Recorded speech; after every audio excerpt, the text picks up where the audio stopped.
welcome to Cast Iron, a brand new podcast all about metal. My name is Alan Williamson, and I'm joined by my co-host Lewis Clark. Tell us about yourself. Hello everybody. I'm Lewis, and I am the lead writer and webmaster of a website called UK Scum Scene. Big fan of just heavy music in general. Probably introduced around about 1999-2000 because I am unfortunately a child of the 90s.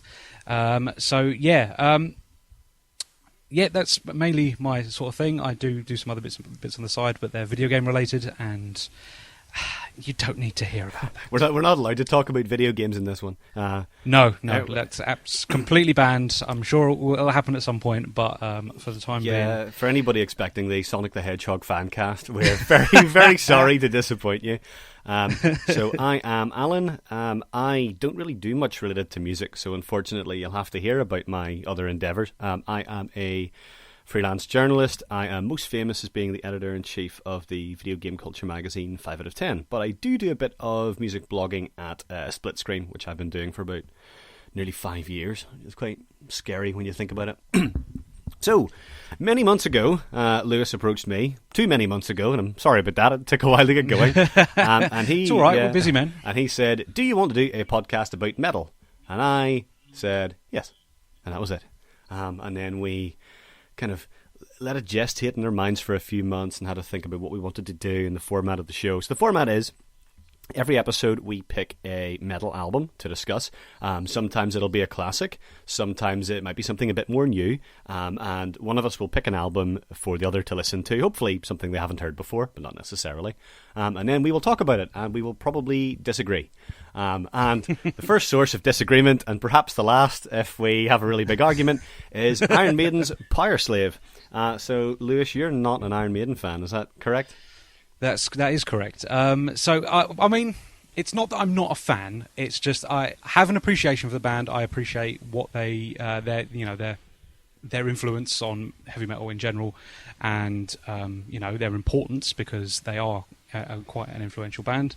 But for whatever reason, whenever I've listened to them, it just feels like something's missing. It feels like it hasn't dated particularly well. It feels underproduced. It feels flat. Wow. And growing up in, the loudness wars, I suppose. Yeah, absolutely. You kind of get used to things having a pop and an extra dimension that just sort of, hits you in the gut. And I do like a nice bit of bass. And Maiden have a bassist. He writes pretty much all of the songs.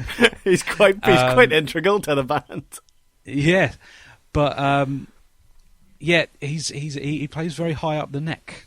So that's one of the things that I'm not particularly fond of with Maiden is despite there being a bassist quite prevalent in the band, there isn't a lot of actual bass.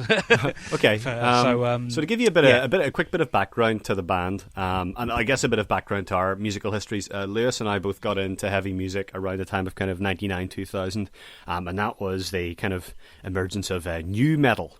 Yes. Which was, I guess, a kind of fusion of rap music and rock with instruments that aren't traditionally associated with rock music, like decks and things like that. So it was kind of the new metal bands of the time were things like Linkin Park and Papa Roach and Limp Bizkit and those kind of things. Now I'm not going to get into those today because for the sake of getting very annoyed. But although no, there's a couple of ones I like. But so Iron Maiden kind of came around in the very late 70s and rose to popularity in the early 80s, and they were one of the bands of what you would call the new wave of British heavy metal. Like kind of I guess the original wave is probably like Led Zeppelin and Deep Purple and things like that, right? Mm-hmm. Yep. So the new wave is basically Maiden and Judas Priest would be one of the other big bands. And I mean, there's obviously other ones in America as well. But so.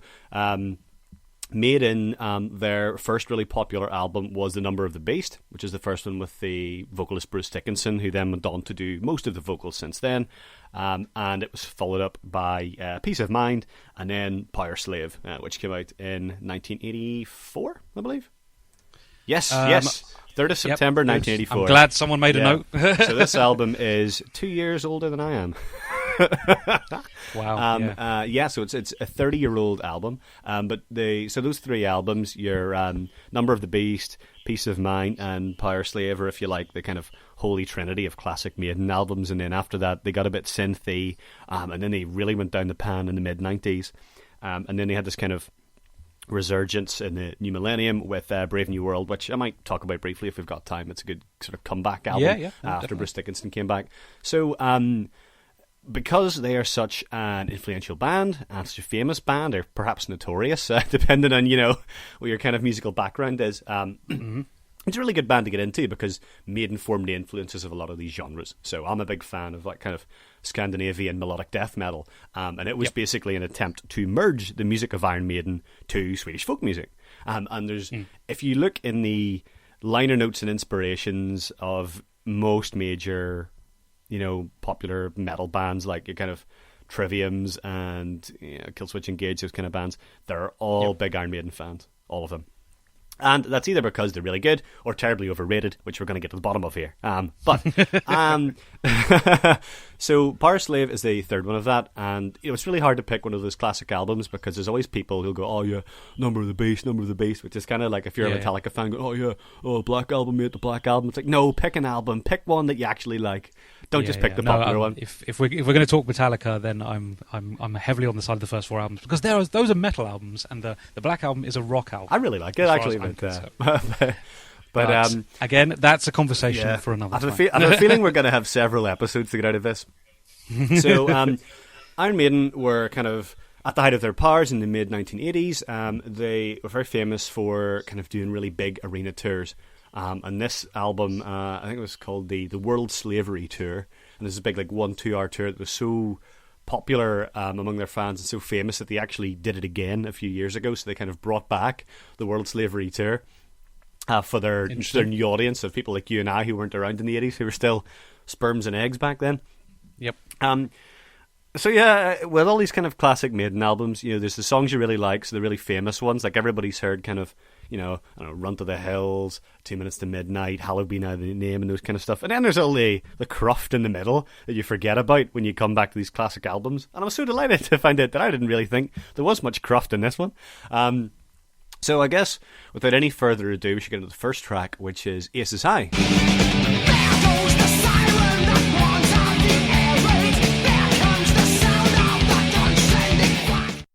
You've already heard the kind of opening bars of this, and what a perfect opener!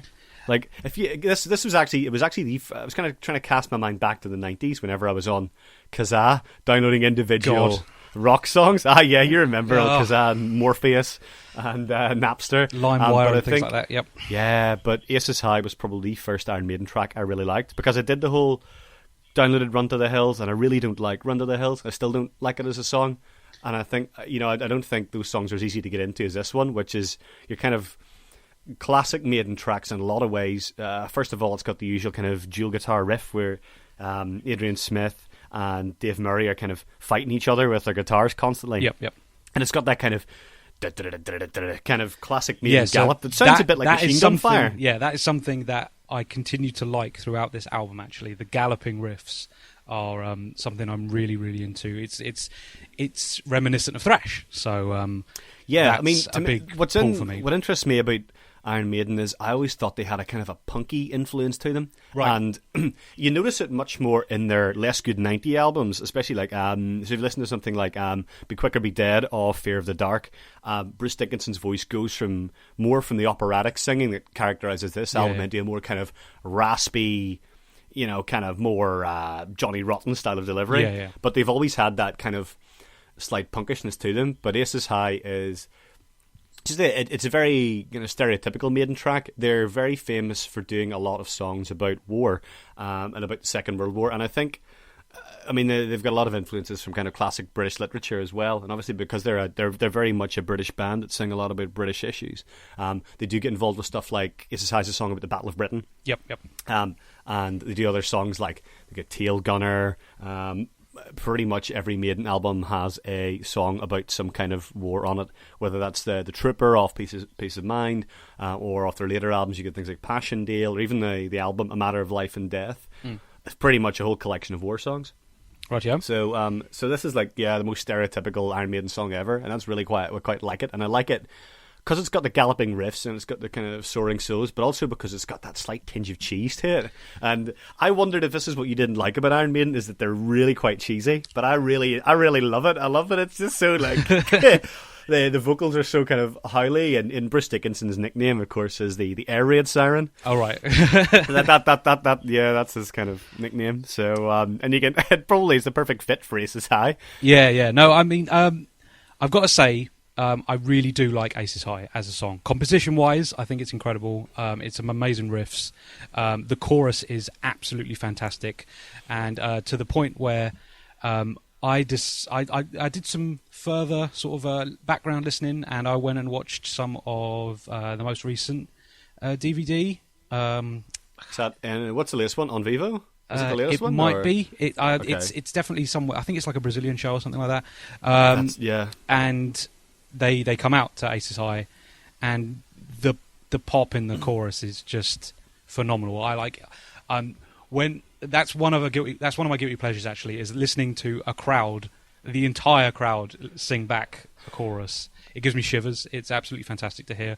And yeah, I was getting a real buzz off that. It's live Maiden kind of helped me understand what people like about this band. It's got to be said. I'm glad you brought that up, because I was going to say at some point that like I've seen Maiden live twice. They were one of the first bands I went to see live, along with like Metallica and him. Yeah. And I saw them in Dublin in 2003, and actually it was the Dance of Death tour, and I still wear the T-shirt I bought as a pajama top. It's lasted over a decade. And then I saw them at Belfast later, in a venue with terrible acoustics, but they even do you ever get like one of these acts that is like so good that if you see them live, I don't see how anybody couldn't have a good time. One of them is Beyonce, who an ex-girlfriend asked if I wanted to go see live, and you know what, not a big Beyonce fan. She put on a really good show. It was really enjoyable. And the other one is obviously well, you know, need to diversify things a bit. And the other one's Iron Maiden. Yeah. So I think if you had a Beyonce and Iron Maiden doubleheader, that would pretty much be a live gig anybody could enjoy. But they're phenomenal live. They have a very good stage presence, and they use quite a lot of they're theatric songs. Yeah. They have, you know, various kind of movements and moods, and there's a lot of passion that goes into them, and there's almost a kind of like a almost ethereal mysticism. In some of these tracks later, especially later on in the album, it gets a bit kind of more mystical, and obviously there's the Egyptian themes that are in Powerslave that are hinted at in the title of the album. But definitely a lot of energy in this. So it's an amazing opening to the album, it's got to be said. And again, watching it live was something else, because I didn't realise that you know they're not in their prime anymore, let's put it that way. And no, like Bruce Dickinson can't hit the same registers now, and then you'll definitely notice going from the he's gone down a few fair play to the band. That performance was absolutely electric. Like there's so much energy behind their performance that everybody's running around the stage. I'm amazed that a band, collectively their age, it's just like, how can you keep up this level of energy at such, at this point in your career? It's just, I was absolutely blown away by it. But I have to say, the moment it started, it confirmed what I don't like about Iron Maiden. And that is, it's very tinny. There's a lack of bass. Steve Harris definitely plays up the neck so high that it's to the point... The bass lines remind me of Beatles songs. That's the thing. So what kind of you now have to sing what you think a good bass line is like. You go so what do you think a good bass should be, and then you have to compare that to an Iron Maiden bass line for the benefit of the listeners. Oh God, a good bass line. That's I just sing the Soul on Fire bass line. That kind of one, that's a nice chunky, fat, like just a weighty bass line. And what about Machine Head's kind of bass lines? They've got some absolutely killer bass licks. Yeah. Well, I mean, I actually don't own too much Machine Head, it's got to be said, but I do have a huge soft spot for Imperium, and the album that comes off Through the Ashes of the Empires. And well, guess what you're going to be listening to at a later date. Yeah. It's got to be some Machine Head in it. I've been eyeing up the Blackening for quite a few years now, but I haven't got. Well, there's a song on that called Halo, which has a absolute stonker of a bass line. But anyway, so you don't like Steve Harris's bass playing? Yeah. So it's just no offense to the man, he's clearly a very, very talented bass player, but I feel like he should be supporting the guitar more than actually almost trouncing it in a weird way. He's very high in the mix as well. Absolutely. So, that's unfortunate, because do you know who does like the bass playing of Steve Harris? I wonder. Steve Harris, who is the main songwriter in Iron Maiden, and so you'll be hearing a lot more of him. Yeah. Sad to say, then that gets 2 thumbs up. But I mean, like I say, it's not that I don't like his bass playing. I think he's an incredibly talented bass player, and there are some amazing licks here. But it's just, I just feel like he doesn't. He's too loud. He's too high in the mix, and there isn't enough treble in his playing, and it's too tinny for a bass line for me. So, I do agree with like your kind of comments about the mix and stuff, because it is apparent when you're listening to these classic rock albums, and I think it's hard for people. Like, the thing about this album is you can turn it up loud and there'll be a lot of dynamic range to it, and that's actually what I really, really hate about pretty much all modern metal in particular. Yeah. There's just no dynamism to it, and it's mush. It's like the worst being like there's a couple of really big offenders, like Metallica's Death Magnetic was pretty infamous. That the tracks you could download in Guitar Hero were better than the ones they'd crushed for the That's CD actually release. the way I've gone about listening to it. So but this is very much a different product of a different time. Like, if you listen to any kind of classic Black Sabbath and stuff like that, it sounds really tinny as well. Yeah, well, like, I mean, okay, like there's still like stuff like Iron Man and War Pig, still those big fat riffs and stuff. Yeah. But, so I mean, that for me is what I prefer. So I'm always gonna fall on the side of Sabbath there, because there's awful lot of down tuning, obviously, because Iommi can't play standard tuning because of lacking half of his finger, I think, if I remember correctly. I think is the reason for that. Well, that sounds true, and if you made it up, it was a well improvised joke. Yeah, but so that sort of groovy sort of riff type music is very much up my street. So regardless of the flat production on any of these old sort of records, that weight is a big pull, and unfortunately this album doesn't have that. So I've had to take a step back and basically just appreciate composition on this record, because the mix and the production is definitely a thumbs down for this entire record from me. So yeah. I think it's very much a product of the time. Yeah, no. I wouldn't disagree. But it's very hard to clean up. Like I wouldn't even want to have to try and remaster this. That would just be a nightmare. I'm trying to think. Megadeth have some really good remasters. Their remastered early catalogue's very, very good. The remastered Rust in Peace is a massive improvement over the original. If you've ever listened to the AC/DC remasters as well, those are absolutely fantastic. Those really have some pop. So on to the next track, which is 2 Minutes to Midnight. Now, this will mean nothing to you, dear listener, because you didn't live under the threat of nuclear annihilation at any point in time. But this song is about the Doomsday Clock.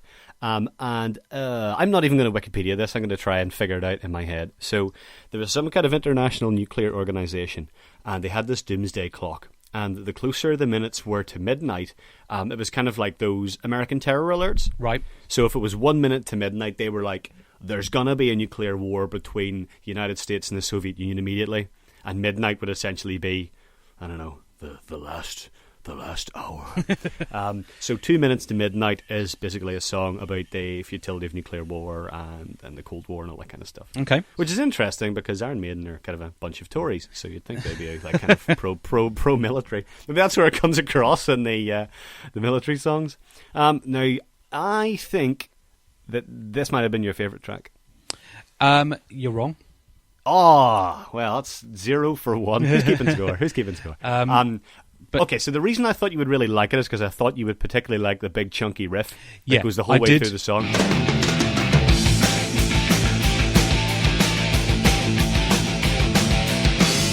I do love that thrash riff at the start. Like I say, it's very very reminiscent of the thrash metal scene that follows this, and I really really do like that opening. And again, another fantastic chorus.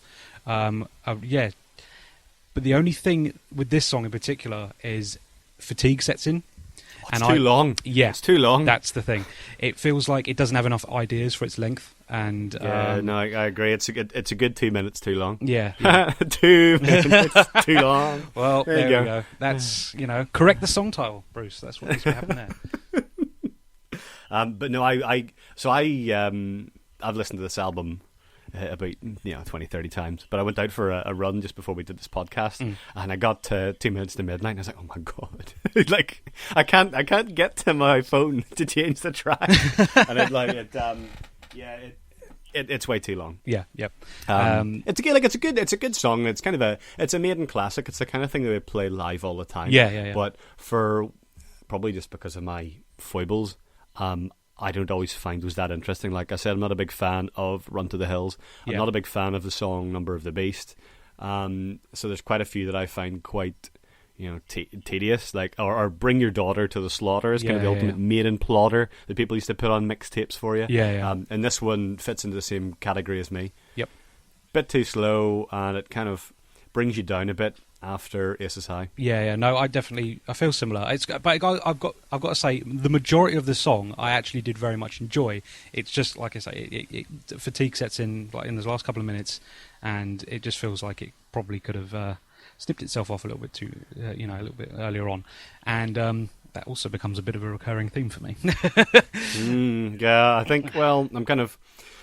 Yeah, we'll see. We'll see as we get towards the last track of the album, which is actually the longest track Maiden have ever recorded. Yes. But okay, so the third track is Lost for Words, which is an instrumental.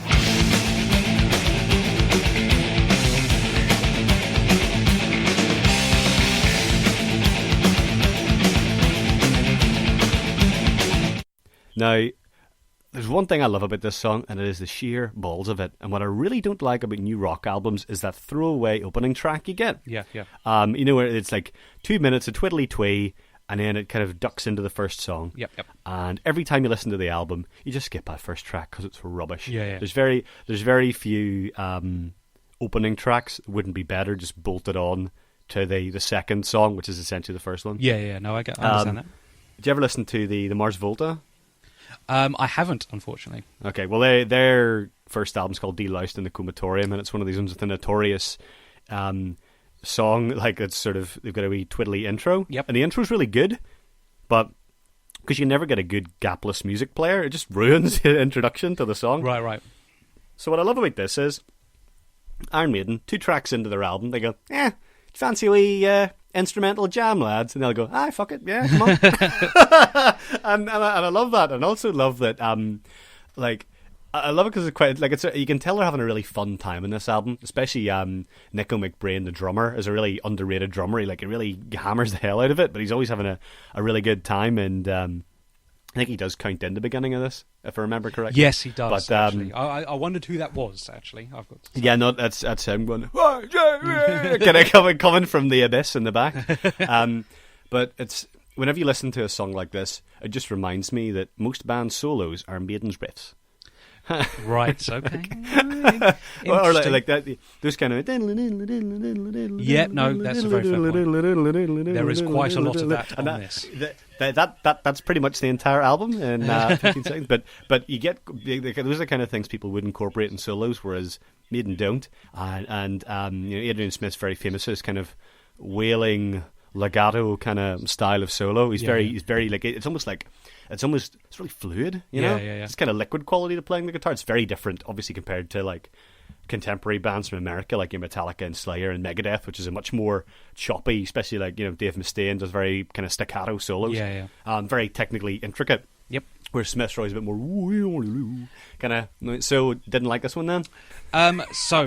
Yeah, I didn't. The fact that it is a jam, essentially, that really put me off. It feels like it's unfocused. It just feels like it's there to fill a hole. It feels like filler is what I want to say. It kind of is filler, but I do kind of enjoy it, because after 2 minutes to midnight, which is a bit of a slog, I like that they just blast one out. It's like it's almost like they're doing a live show, and Bruce Dickinson's exhausted from the first 2 tracks. So he's nipped to the bathroom while they blitz through an instrumental. I've actually written in my notes that it sounds like the loading screen from a video game. So I don't know whether that's... I mean, it'd be a pretty good loading screen, don't get me wrong, but it does... it's, Iron Maiden did a video game. Is it by any chance a pinball game? No, it's not actually. Wow, it's some kind of it's like some kind of light gun shooter thing for the PC called it's called Ed Hunter. And I think PC Gamer said it was one of the worst games they'd ever played, partly because none of them liked Iron Maiden. Well, I can't say I was working at PC Gamer at the time, but maybe in another life. You would have give it 9%, whatever they did as well. Okay, well, it's a shame you don't like this one. I think it's to me, it's just a good rollicking fun time. But I can totally understand that people are like, oh, here we go, get this over with. Yeah, no, I mean, for me, it was tiresome. It felt like a band jamming instead of actually making a song. That's fair. That's fair. Yeah, and the lack of vocal melody really sort of hurts it. You don't really. It became apparent very quickly that Bruce is quite integral to this band, and his lack is just his melodies are really what sets an awful lot of these songs off, and not having them for a song is quite jarring for me personally. So absolutely. I mean, Dickinson is a kind of he really is like the kind of linchpin in the band. Yeah. And the first 2 Iron Maiden albums have Paul Di'Anno on them. Yep. And he is the songs are a bit prototypical. Yeah. There's a couple of good ones, like, I don't know, Prowler and Phantom of the Opera and stuff like that, and Wrathchild is another popular one that Bruce Dickinson sings much better than Di'Anno. But whenever Bruce left in the mid-90s, they got this guy called Blaze Bayley. I'm aware of Blaze Bayley. And they did... Are you a Wolfsbane fan? Because I've never listened to I'm them. not. I've got a friend who's actually still buys the Blaze Bayley solo records, so he's very much still buys them. But does he releasing new ones? Yes, or does he just go into secondhand shops and buy old Blaze Bayley records? No. He's followed his career since he left Maiden, because he's such a big Maiden fan. He's just decided to stick with everybody, and it's pretty hardcore. He's seen them on tour. He's apparently a very entertaining frontman, and Blaze Bayley is. He's quite a good singer, but he's just not Bruce Dickinson. And very few people are. I think the only person that could replace Bruce Dickinson would probably be Rob Halford. Yeah. From Judas Priest. Is the thing. He's about the only guy that could. I was thinking about, because I know obviously a little bit of the history because I'm aware of Blaze Bayley and that, but listening to this record in particular, it was like, how do you follow a performance like this? Like, this is defining, and then you've now got to be as good. Yeah. So, yeah. Well, you think? Yeah, you can't, was the answer. Yeah, well, there you go. Since you don't want to talk about that song anymore, let's move on to Flash of the Blade.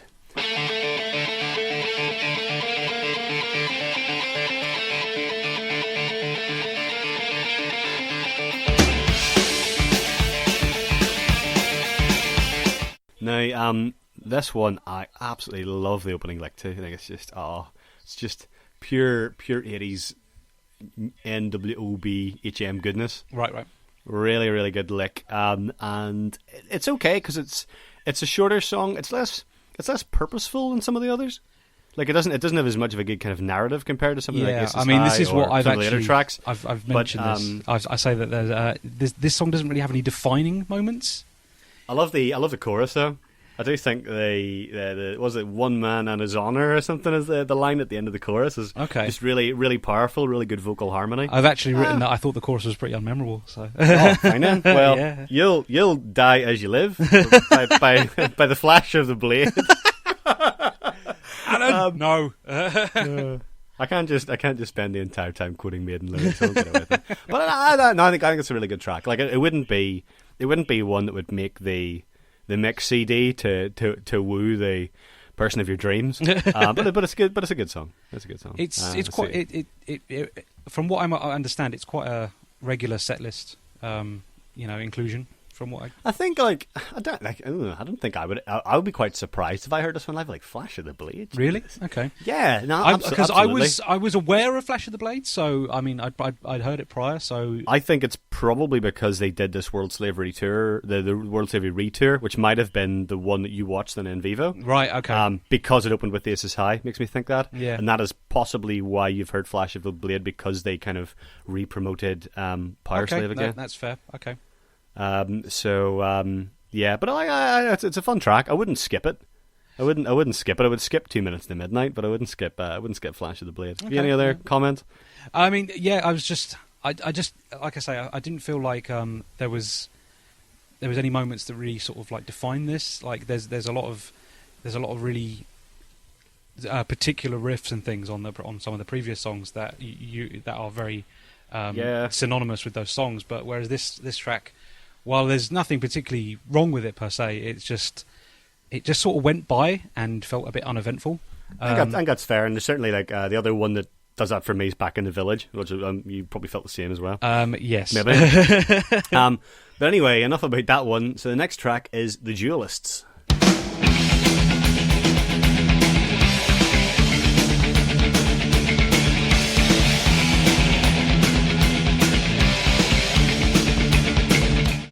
So yeah, the galloping riff comes back, and I was very much into that. It's got to be said. Lovely opening, very good, strong opening, and another fantastic chorus. It's got to be said. This is actually one of the songs I really enjoy off the record. It's a very, very strong track, and the only thing I had to say negative about this is that the bridge prior to the guitar solo feels like it's missing something. It feels a bit empty. I don't know if it's because the instrumentation gets a little bit lighter, the bass takes centre stage again, but I definitely, at this point, it felt like almost like a sort of jazzy jam in the middle of the section. Is that the doodle doodle doodle? Yeah. Bass bit. Oh, I love that because it's like I like that the guitars are playing. They're going like da da da da da da da, and then Steve Harris is like, I could get a wee solo in here. But yeah, once the guitar solo sort of kicks it off once again after that bridge, I was back into the song, and it was. This is one of the best tracks on the album as far as I'm concerned. I was really into this, and yeah, I love again that galloping riff is just such a fun thing. It's something that's very defining of the band. Is this the one where I said I can't wait to hear what you think of this one? Yes, you did, and this is where I'm going to say I think this is your favourite song of the album. This is my favourite song on the album. Well, there we go. If anybody said to me, "What do Iron Maiden sound like?" What's kind of the ultimate Iron Maiden song from the 1980s? I would sit them down with this. Okay, I'd say that's completely fair. The galloping rip opener. It's got the usual kind of wailing. It's all about obviously it's about these two guys fighting to the death as duelists, getting their pistols out at dawn or whatever. It's got this kind of classic vocal harmony chorus, but then. The best bit of it is whenever Bruce Dickinson goes away and it goes down into the absolutely incredible middle section. Yep. And then you find out, and this is my games journalist wise ass remark, that the two duelists are not the people Bruce Dickinson singing about. The two duelists are Adrian Smith and Dave Murray, who decide to have a rock off with each other in the middle of the song.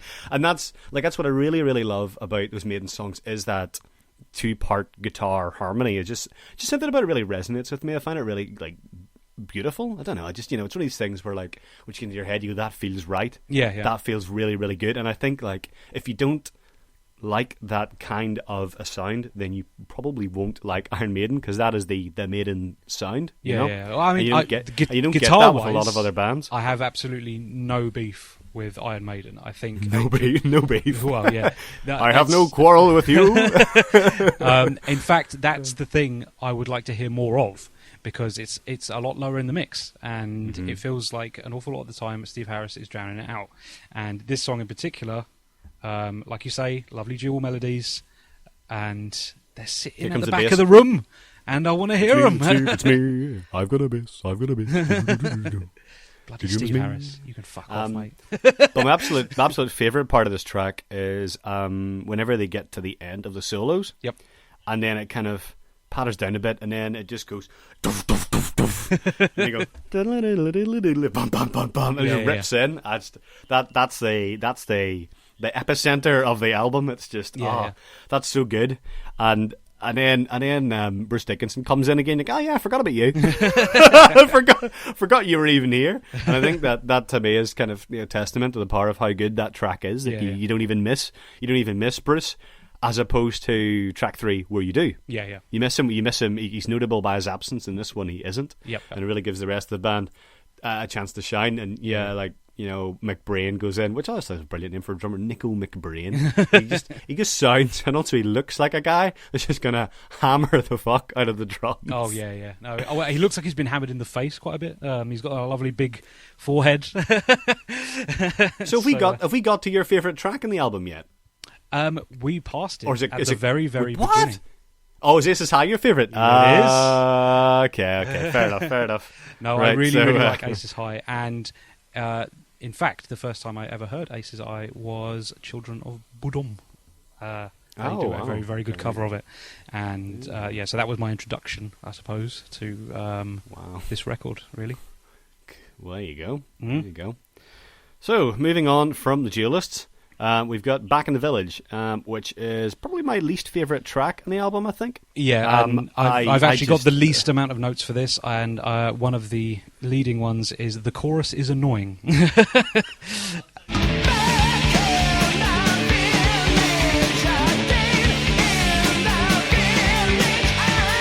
Well, so Bruce, tell me what's happening. I'm back in the village. Okay, like could you go into a bit more detail? I'm back in the village again. And that's what it's like. But it's like I was out on my run this evening, and I thought, I'm going to have to think of a way to describe the narrative of this song. And then I listened to it, and I was like, what is the narrative? Why is he in what village? What's he talking about? I don't know. I've got a. Let me see. Is there a? Let's see. I'm gonna back in the village. Okay. All right. Go on. So it up. Okay, so most of these are there's quite a lot of background to this. This is kind of cheating. So The Duelists is based on a Ridley Scott film of the same name. It's about fencing. Wow. Back in the Village is based on the British TV series The Prisoner. Ah, okay. And if you listen to Number of the Beast, there's a song in it called The Prisoner, and it is explicitly based off The Prisoner. I am not a number, I am a free man. Everybody remembers this. Right, it's okay. This kind of, yep. The Prisoner's like this weird dystopian Twin Peaks from the 60s kind of thing. So that's what Back in the Village is about. So we're repeating ideas at this point. Is that what's happening? Well, I don't know what's happening. I think it's best if we don't. I think it's best we don't know what's happening. But yeah, it's just that melody in the chorus. It's just the it's just like it's so lazy. It just doesn't sound like he cares. Okay. It's just it's like do you know what it reminded me of quite specifically is the lyrics to Feel Good Inc. by Gorillaz. That said he's breaking down on the camel's back. It's like that. Back in the village again. Yeah, it's it just sounds uninterested, and if you're not interested, then why should I be?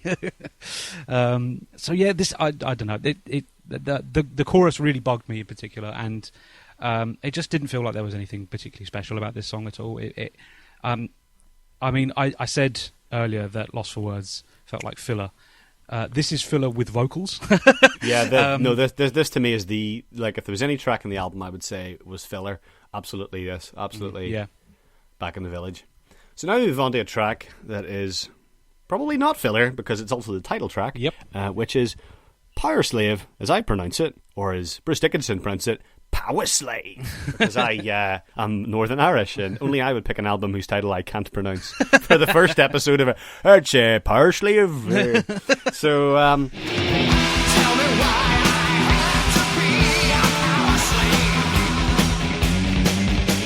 So here we are. Now the cover of the album is, it's got Eddie in front of the pyramids. Yep. Eddie being the Iron. Oh no, he's the Sphinx in front of the Great Pyramid. Yep. And in the back, there's some really lovely. I really like the Derek Riggs artwork on the Maiden albums, but and this song is kind of Well, there's two meanings to it. The first meaning is the obvious one, where it's a pharaoh kind of singing about how, he's a slave to the power of death, and that, he has all this power, and he's, a kind of living god, but he's eventually going to lose it all. Mm-hmm. And he's, he can never be a god. Yep. But actually, I think, like, part of me wonders if this is kind of a meditation on Iron Maiden as a band. I can see where you're going with this, and I think this is probably what I would think as well. Yeah, because so this was their third album. They were really successful, and then the album after this is Somewhere in Time, which is a notable dip, and that's why I said, like, these are kind of the holy trinity of albums. And you could probably, if you're really obsessive, I could draw a wee triangle looking like a pyramid and put Number of the Beast in one point and Peace of Mind in the other, and Powerslave, and go, aye, see, aye, and you would go, I'm gonna go leave you to this for a while. I think that's why there's a kind of poignancy to it, that when Bruce is singing it, he's not just singing about, Ramses the whatever. He's actually kind of thinking about, we're a really popular band now, and this is an album we're having a really good time, but when's that going to end? Yeah. And I think that, and like, you wouldn't expect that from Maiden. You expect them to sing songs about, people flying Spitfires and blowing each other up, and I don't know, people finding themselves in a village. But you don't necessarily expect something with that kind of depth. Now, in their later albums, absolutely, like their music gets a lot more progressive, but their albums get a lot more personal, and there's a lot more feeling and meaning in that, like, explicitly. And I think this is perhaps the first hints of that, and also it is a little bit proggy. It's got the kind of bit where there's kind of a breakdown about 2/3 of the way through. Yeah. So the bridge sort of. Yeah. So what do you think of this song? I liked it a lot. Again, there's a really strong riff in this. And, well, you'd hope so, what with it being the title track and everything. And again... It's got power in the name, for God's sake. I need to have a bit of him. Again, the galloping riff comes back, which is going to be absolutely defining for me, because I really enjoy it. Great chorus. I'm glad you do. If you didn't like the galloping riff, this would have been a much more awkward conversation. Another fantastic chorus, and the only really good chorus. The only thing I'd say is it suffers from the same thing that I thought about the Duelists, in that I think the bridge sort of meanders about and doesn't really go anywhere. It's a little bit overly long. Yeah. But a solid song and another highlight of the album, definitely. Total Maiden belter. Very much so. Good. And at the very end, because I think the last line is just that slave to the power of death, and he just kind of goes, like, almost like wilts, the sheer force of his own vocals. So now we get to the last track. Now, as I said earlier in the show, Iron Maiden have quite a lot of literary influences. Yep. So songs like The Trooper is based on Tennyson's poem, Charge of the Light Brigade, and they do a lot of, like, throughout their career, there's lots of ones based in various literary concepts. Yep. Now, this one is the Rime of the Ancient Mariner. Now, I wonder what that's based on. It's based on, well, let me tell you, it's based on a poem called the Rime of the Ancient Mariner, which I think was Coleridge. It was. I read it in school, so I'm very familiar with it. Well, I was in a bookshop on Saturday, and I knew we were doing this podcast. Okay. I was like, went to the poetry section. So, Rime of the Ancient Mariner. I can have a flip through this. Okay. It was so long, I could not get through it. Which is probably, I'm going to speculate how you felt listening to the song Rime of the Ancient Mariner. Yeah. Now, so as we mentioned, the longest track they've ever recorded. Yeah. So it's nearly 14 minutes long. Yeah. And as we mentioned earlier, 2 minutes to midnight probably feels about 2 minutes too long. Rime of the Ancient Mariner feels about 10 minutes too long. I really like its opening. It's a very strong start. Again, a really good riff. The riff actually reminds me a lot of Holy Diver.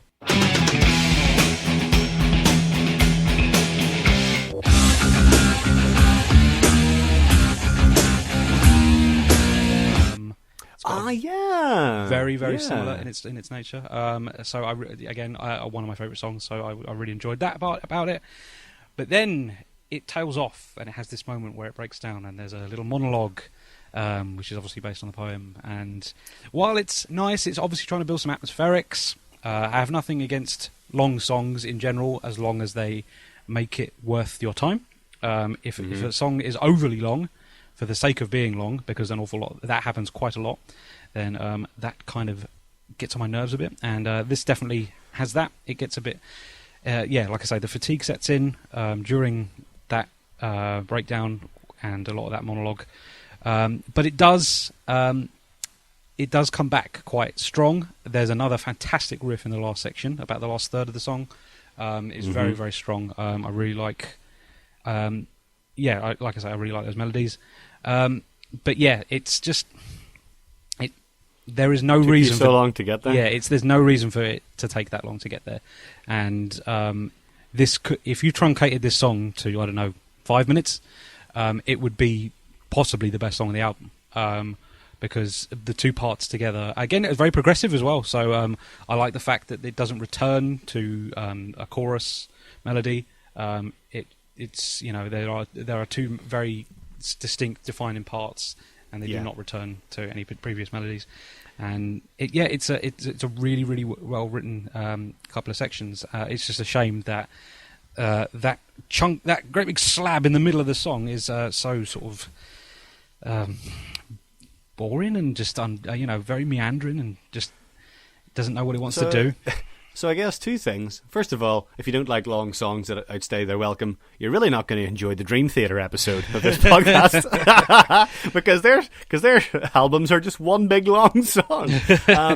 But the second thing is, I don't know, because it is one of those tracks that I would never make it all the way through when I listen to it. Now, often the streets of Oxford, I didn't have much choice but to listen to the whole thing. And it does kind of sag in the middle. But what I like.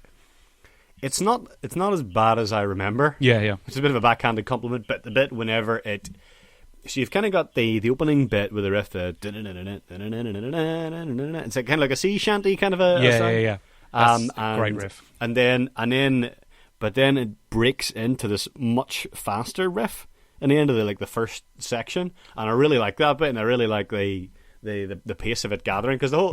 So the idea of the Rime of the Ancient Mariner is basically like, I don't know, he kills an albatross and then it becomes the metaphorical albatross around his neck and he gets some kind of curse and they see ghost ships and shit. Is that basically it? Yeah? Yep, that's correct. But then they probably pray and then God saves him in the end. Hey, it's the Ancient Mariner, he's back.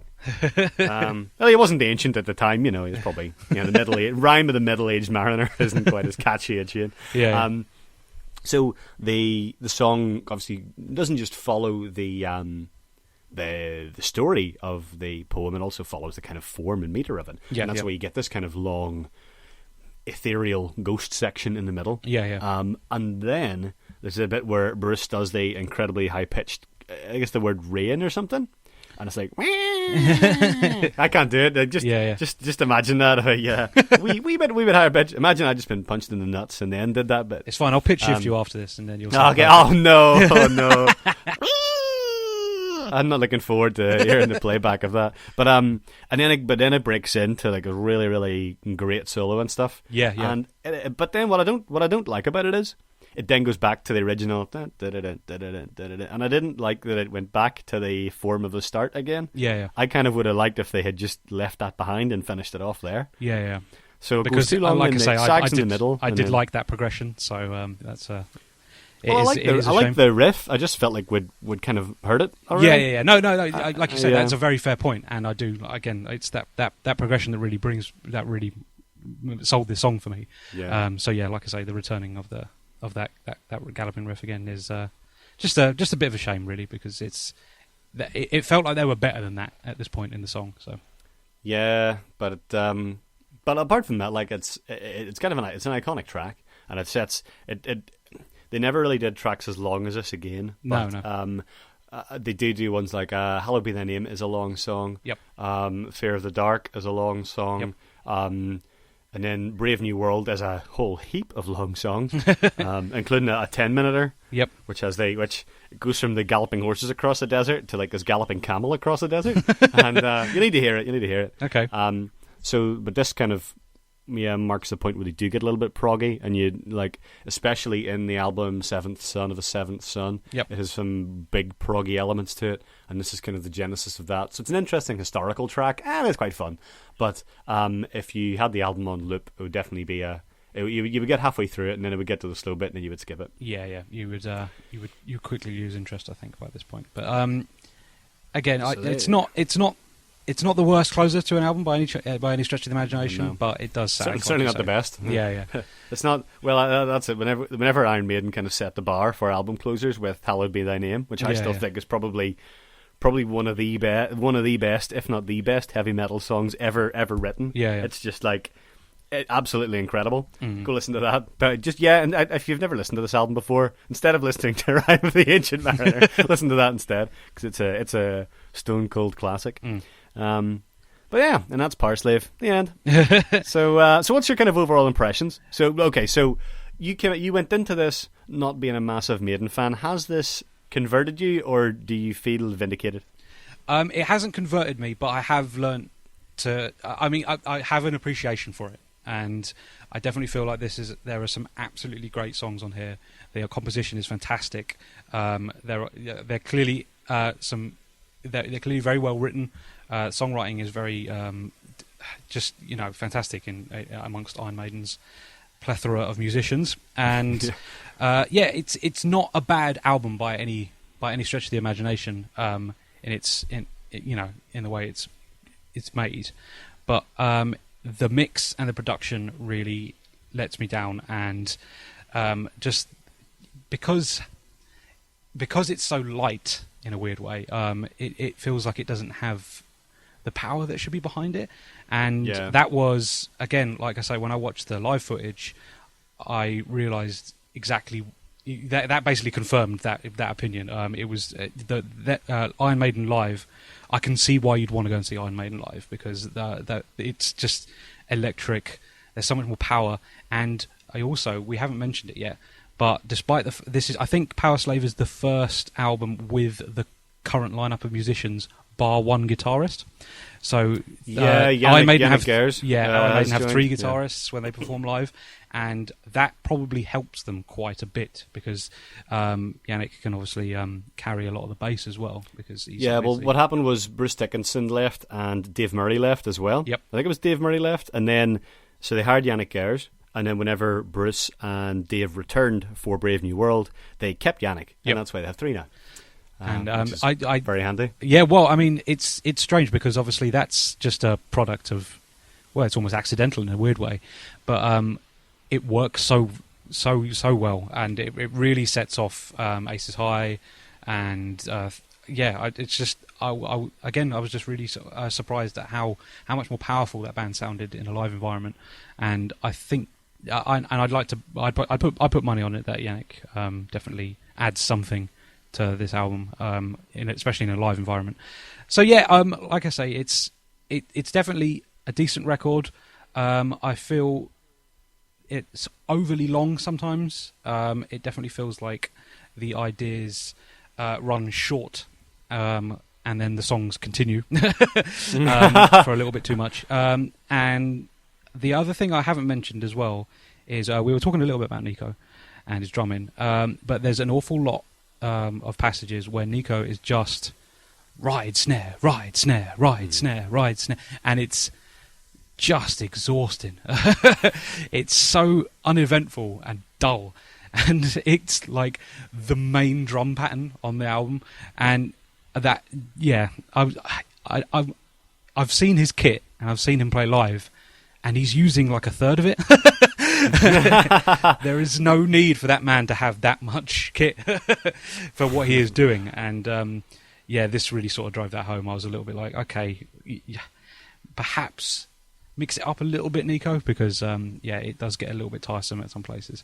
But I'd say Aces High. I actually really quite like 2 Minutes to Midnight. The Duelist is a fantastic song. Powerslave is great. And, a partial victory. And quite a bit of Rime of the Ancient Mariner I did like. Probably knock a good, I don't know, 8 or 10 minutes off the song. I thought you said Rime of the Championship Manager. Rime of the Championship Manager. That is the worst idea for a song I have ever heard. It's one I'm going to make. So coming to a punk EP near you. Okay, so what we should do is we should give you a bit of further listening. So I guess I'll go first. So if you like this, or maybe if you didn't like this, there's a couple of other very good Iron Maiden albums. I think the two I've mentioned already, Number of the Beast and Peace of Mind, are good introductions if you like this. If you don't like this, I would probably recommend Brave New World, which is their comeback album from 2000, which is a very, very different tone. And actually, whenever I was trying to pick one, it was kind of a toss-up between Powerslave and Brave New World. This is Bruce's comeback. You'll notice he's got a much lower vocal register. The songs are a lot more personal, and it's considerably longer than Powerslave. Looking at the track times here, you've got 7 minutes, 6 minutes, 7 minutes, 9, 6, 8.5. Like but I don't think it's an endurance test, and it's a bit more proggy, so you get the kind of progression through the songs. So if you think you like Iron Maiden, but you don't necessarily like the decade that they spawned from, maybe try Brave New World. If you want something ludicrously proggy, their latest album, Final Frontier, is it's good. It's not the best. It's good, but again, it's got that kind of long, more prog rocky type stuff to it, where they're telling much longer stories rather than just pointing out that they have returned to a village. Okay, so there's a bit more to it there. Do you have any other, like, if you like this, you might like something else, or something a bit like Maiden but preferable?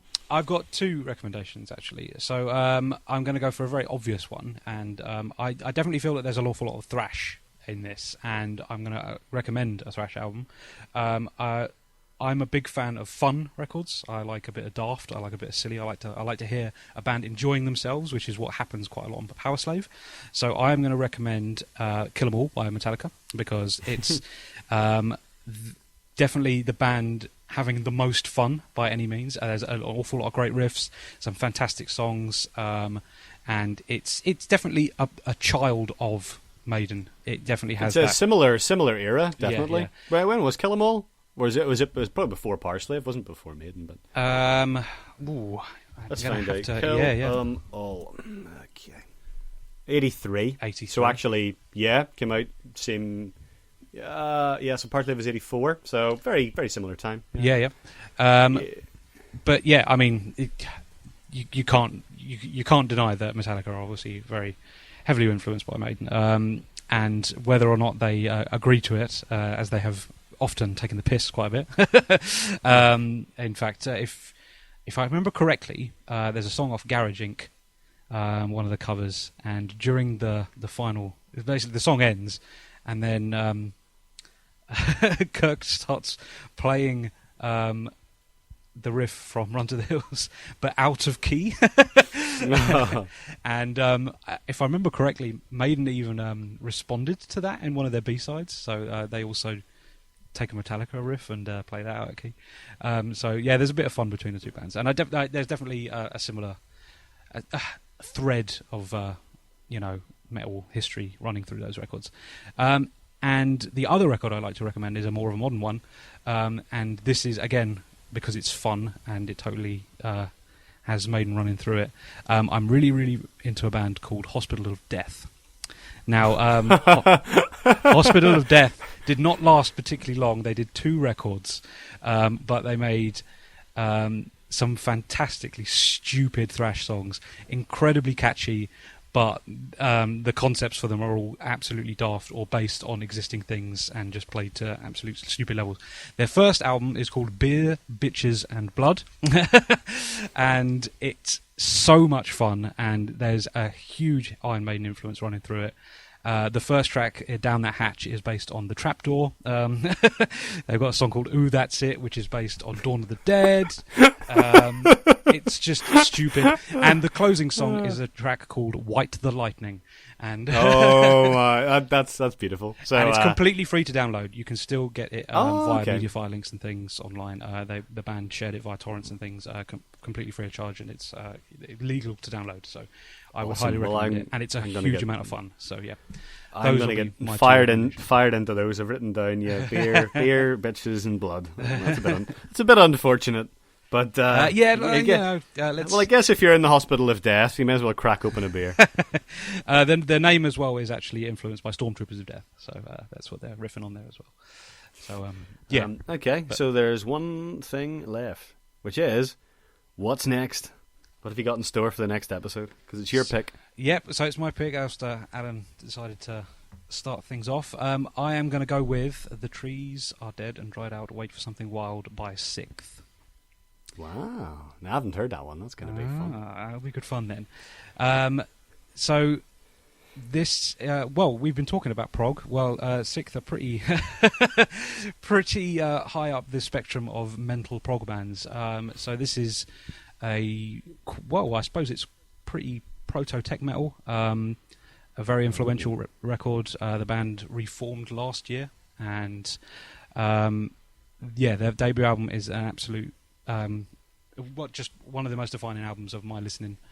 Because is this their debut album that we're listening to? It is, yes. And I was listening to them prior. They had released a couple of EPs, but they basically taught me how to like weird music.